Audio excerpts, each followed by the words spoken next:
I'm going to have a go today at a beginner friendly Bluebell woods in watercolour. So I'm going to start by wetting the top half of the paper. So this is going to have the sky and the background trees within here. So I'm using a large wash brush and dipping in to water and applying it to the paper. So I want everything to look like it's got a nice sheen on that top half, no dull bits. I'm going to dip into some blue and just bring in a little bit of sky.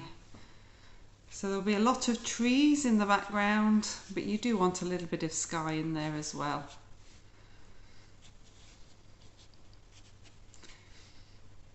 So I'm using a round number 10.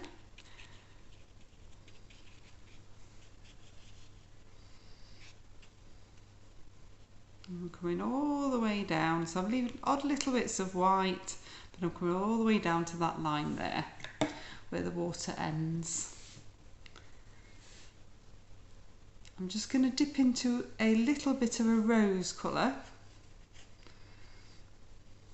and bring this lower down. This is going to form part of the tone within the trees.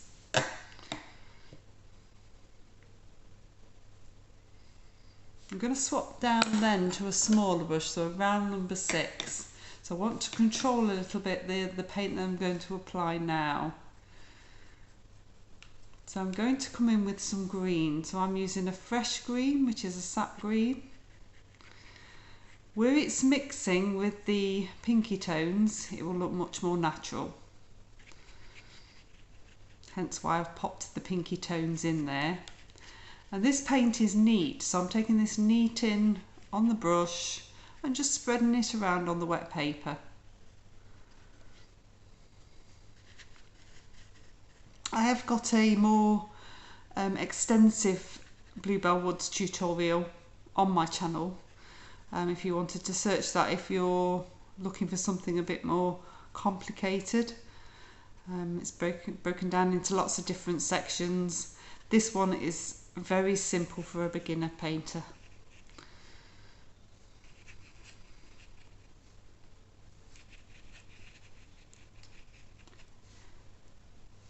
So plenty of that green going on. It's not moving much because the paint's neat and it's staying put. Any sort of fresh green would work for this. And you can see where it's blended with that rose colour, it's looking much more natural. I'm also going to take a few little bits into the sky area. So this is for, I'm thinking about the trees, the woods, and where I might want some foliage to be.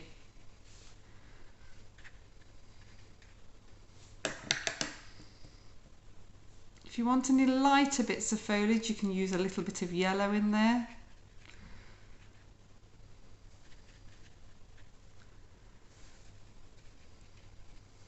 It's quite nice to have a two-tone base for your foliage.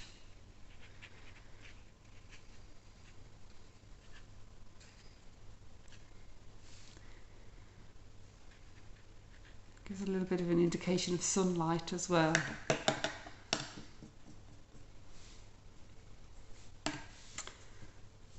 And I'm going to get a long thin brush, so this one's a rigger. Pop some water on, and I've got some dark brown here. I'm going to load the brush up, dab it off on a little bit of kitchen towel, and then I'm going to run through and create some very soft, distant tree trunks. These will be a little bit fuzzy. If you dab off on the kitchen towel, there'll be less paint on the brush and it'll be easier for you to control. Try to pick random patterns. You don't want it to all be placed. You're looking for a non-uniform selection of trees really. So it's quite nice if you do some in an odd different direction.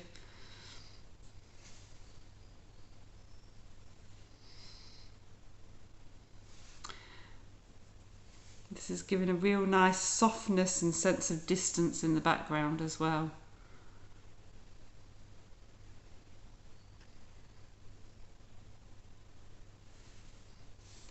So there's those trees.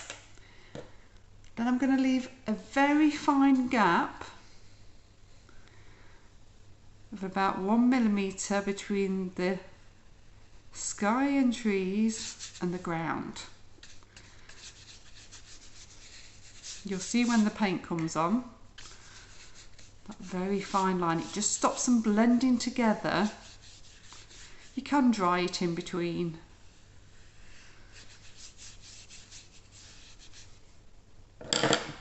Now I'm picking up my round number 10 again. And I'm going to come into that rose colour.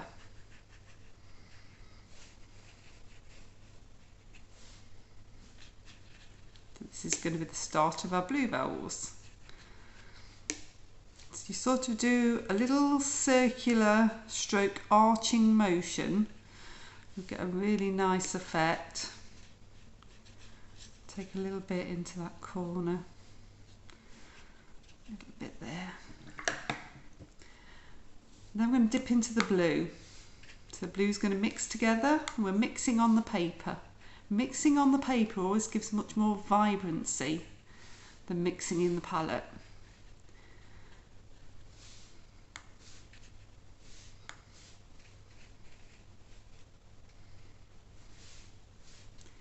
This is a blue coming over the rose area.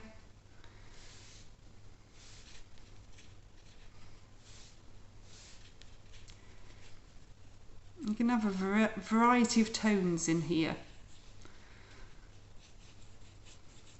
That's fine. This is going to be your base.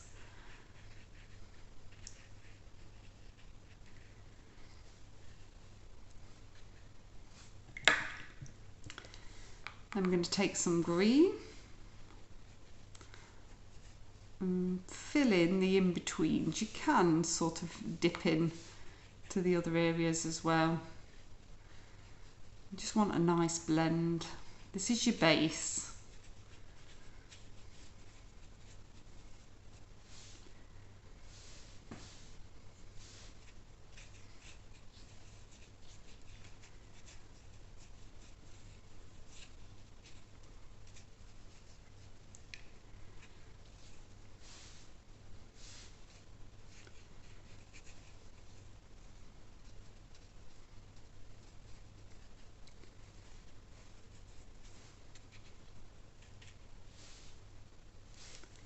Now when you get towards this top section, I just want you to be really careful that you're leaving that fine white line unless you've dried.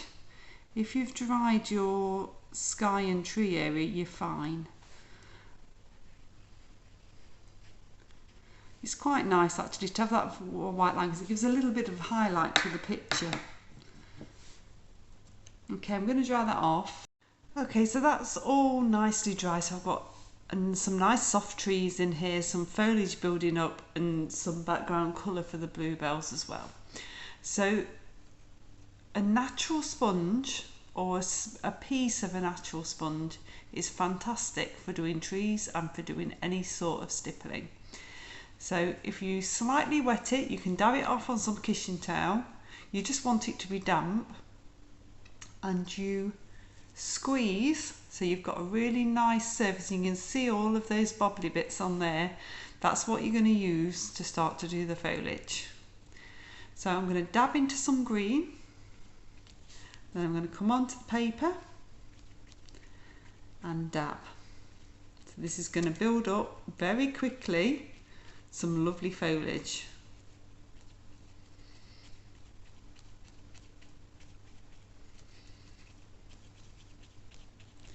When you dab in, if you rotate your hand in the air as you're moving round, That will make sure that you don't end up with a pattern. You can come down onto these trees in the distance as well.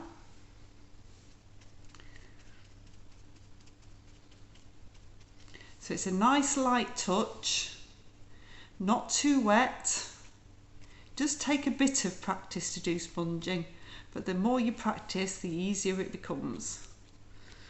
You can get a nice sort of dappled effect there. I'm going to continue with this green into the bluebells.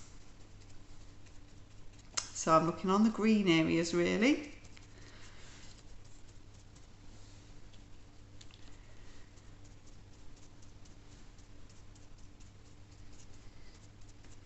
And I can take a little bit of blue into that green if I want to make it a little bit darker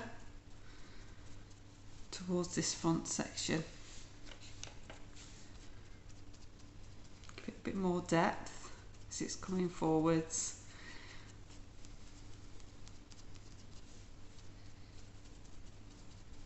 You do need to take some of the green into the bluebell sections because otherwise it doesn't blend. You've got to have this sort of gradual blending process happening. You don't want stripes.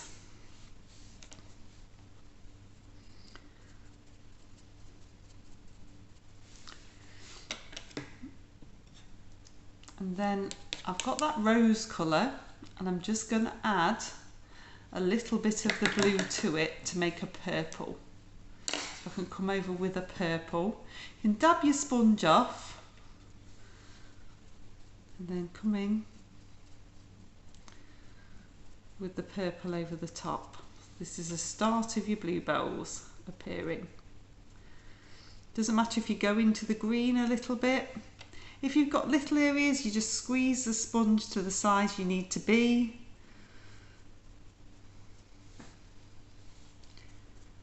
And you're just building these up.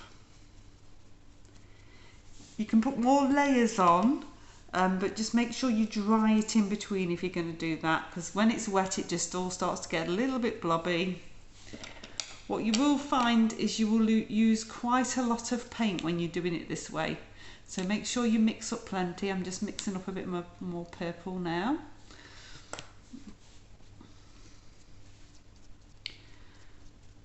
You can come in a little bit stronger in this foreground.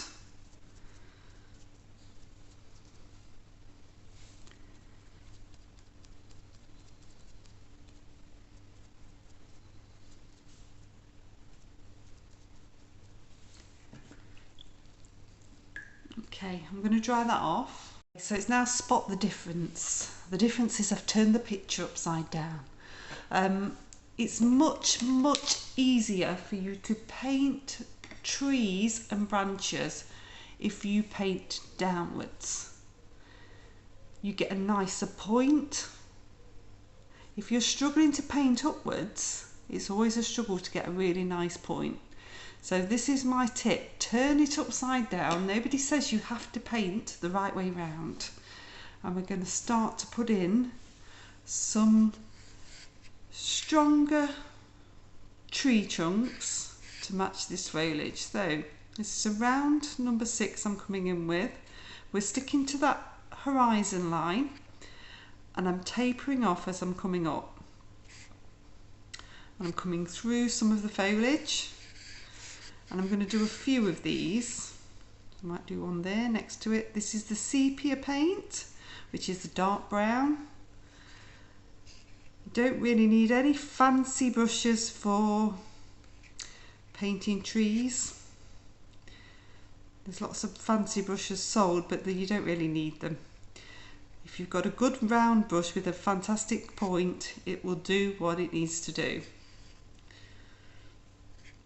Try not to go over all of your soft ones in the background. So I've purposely come to the side of that one, so I've got a soft one. So it's always giving you a sense of distance.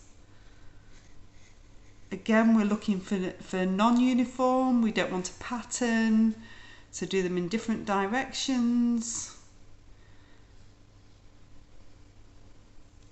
different spacing. You want it to feel like it's all natural. Crying out for one there, I'm going to pop one there. Then I've got my long thin brush. This is great to do any little branches coming off. So again, just start to pick your branches. I always stagger where my branches come off. Some go in different directions.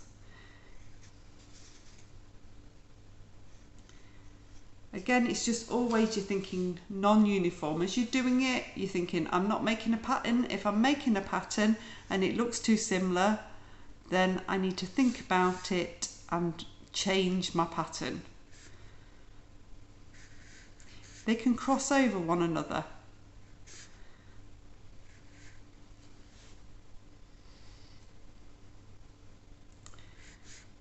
At this time of year, the foliage is still all coming out, so you can still see a lot of branch and not much foliage. So we're just going to build up. I rest on my little finger as I'm doing this, so I'm resting on my little finger. I'm actually moving from left to right because I'm right-handed, so it makes it easier for me to rest that way.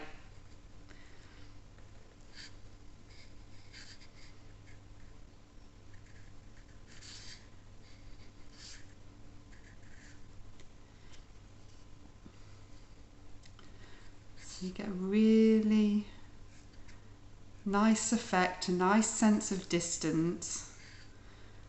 If you vary the pressure and you lift off as you're pulling the brush down, you'll get to that point really naturally.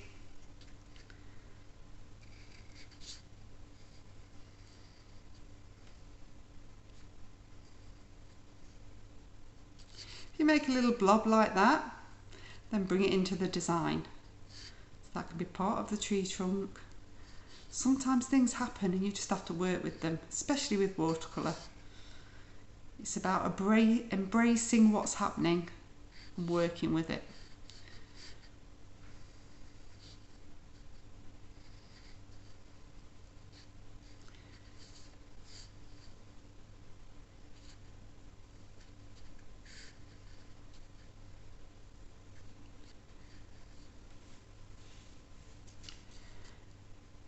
A few of those nice little wispy ones at the bottom.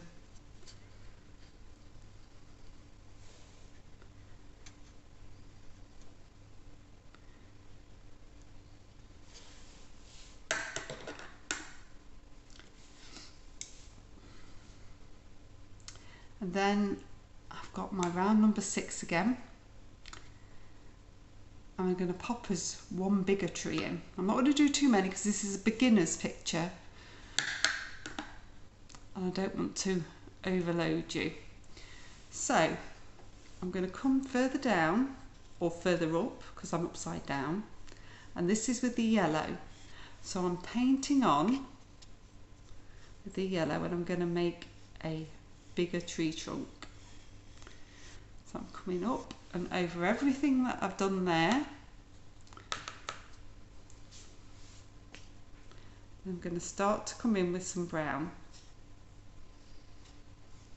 down that one side so it's nice and wet.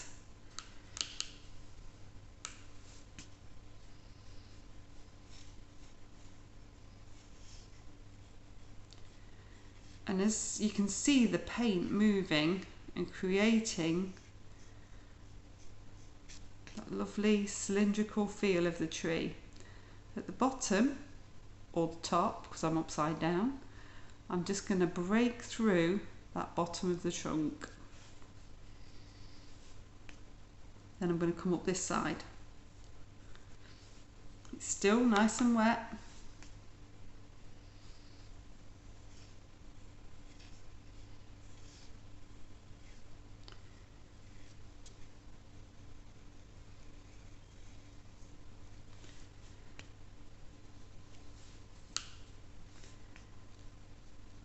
You can add more paint. The other side a bit darker.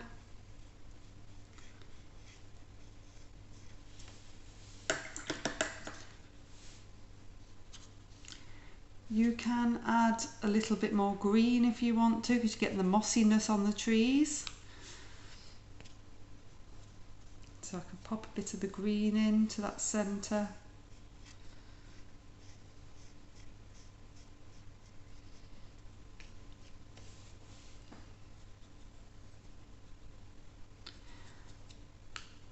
Just going to bring in a little bit more brown. Get that nice and dark on this side.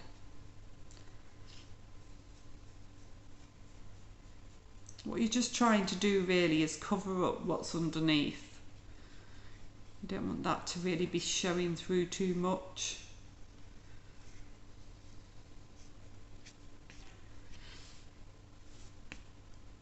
And when it's wet, it will just flow and create that cylindrical feel. I'm going to pop my long thin brush into that brown as well. So if I now come off and create, so this is my round number 6, and I'm going to create a branch coming that way, and maybe a branch coming this way. So this is still in the brown mix, one there. So I'm staggering that junction so they don't come off at the same time. And then the long thin brush, I can come in and create some little branches.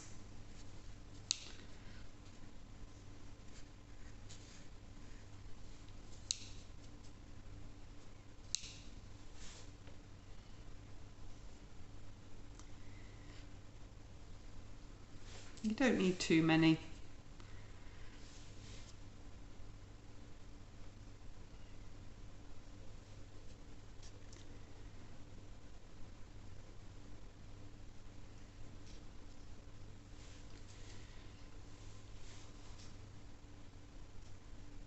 Bring that over and off the page this side.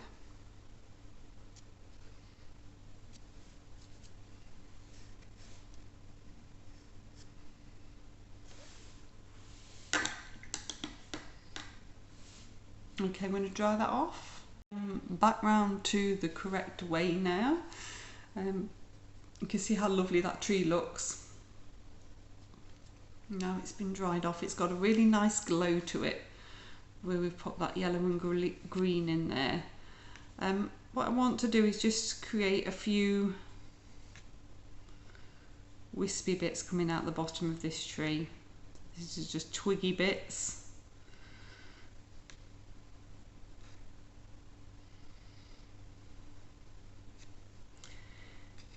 It's quite nice to do this way up, even though it's quite tricky to paint this way and get a fine point, because you're getting to see how the picture actually looks. It's always hard to see it until you've got it the right way round.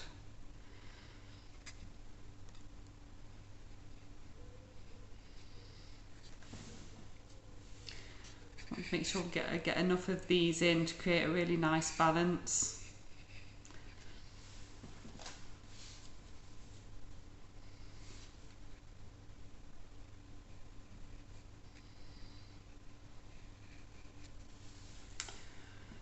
Okay, so that's got a really nice balance there now. So I want to just create a little bit more interest of bluebells in the foreground now. So to do that, I'm going to take some of the purple mix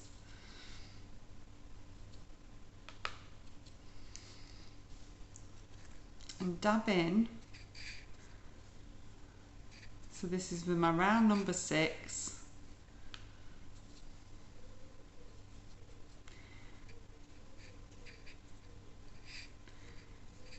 Create some bluebells just around this tree, so random dabs or little dabs, and I'll show you how to create a bluebell from that.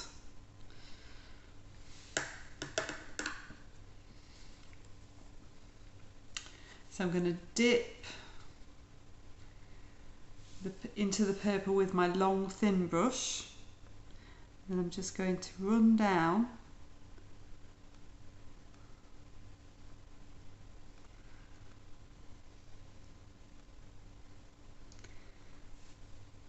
a stem from each of these dabs.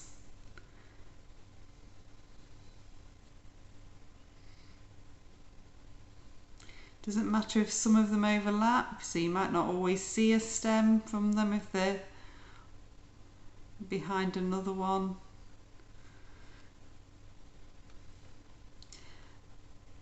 And then I want you to just add some more purple dabs from the stem. So you've got one stem. We can't really see the detail on these bluebells, but we know that bluebells have several bells on a stem. So I just want you to carry on making those random dabs off the stems.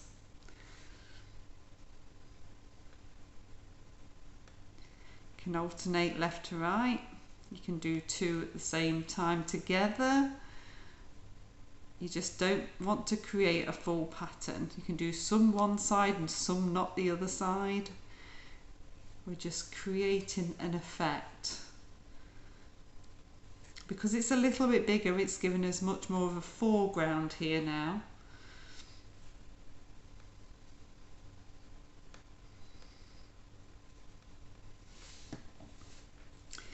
If you want to, you can take a little bit of the rose and add an extra bit into some of them to make them stand out a little bit more, a bit pinkier toned. If they're still damp, it'll run. If they're not damp, then you'll just end up with a highlight of the pink there. Either way, it should look really quite nice, and if you don't do them all, then you get a variety of tone there.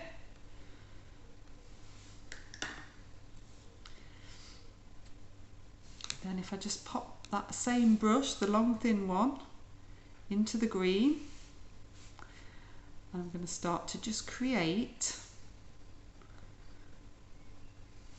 the leaves at the bottom. So some come up, some flop over. So I'm going to do a mixture of the two.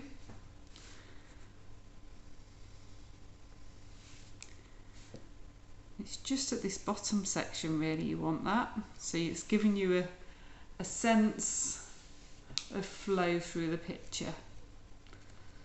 You've got the foreground, you've got the focal point of the tree, you've got the flow of the bluebells going towards the soft distant trees.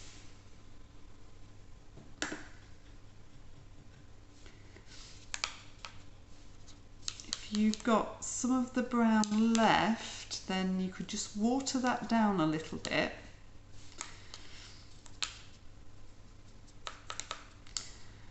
You don't want it to be too strong, you want it to be a bit like dirty water, dare I say it. So you're looking for a dirty water effect now, and we're going to pop a bit of shadow on. That shadow, we can come this way. So there's my number 6, and I'm creating a dirty water shadow basically. There's enough colour in there for me to see that it's on there, but not too much that it's eliminating what's underneath. And you're following the same direction, you're going to get a lovely shadow from those trees. So we're going to focus on doing the ones that we put in on the dry paper, not the ones that are really far behind. So we're just going to focus on those, and the shadow will naturally just fade out, so you can take it however far you want and just stop and it will fade out. And you can also take a bit of shadow, I don't think we can really see much, just where this tree is as well. Take a bit of shadow there. Hope you've enjoyed it.